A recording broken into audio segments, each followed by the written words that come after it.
வைத்த அழகினை எடுத்தேன், ஆசைக்குள் வைத்து உனக்கென கொடுத்தேன். இதமாகத்தான் பதமாகத்தான் என்னை தீண்டு தாகம் தணியும். ஓடைக்குள் வந்த மலரினை பறித்தேன், ஓசைகள் இன்றி மணி முத்தம் பதித்தேன்.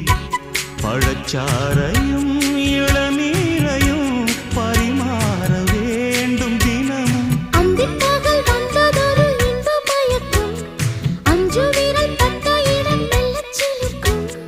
எங்கெங்கே தொட்டாலும் அம்மம்மா உற்சாகம் அங்கங்கே உண்டாகும். வா கன்னத்தில் கன்னம் வைக்க ஒத்துக்கு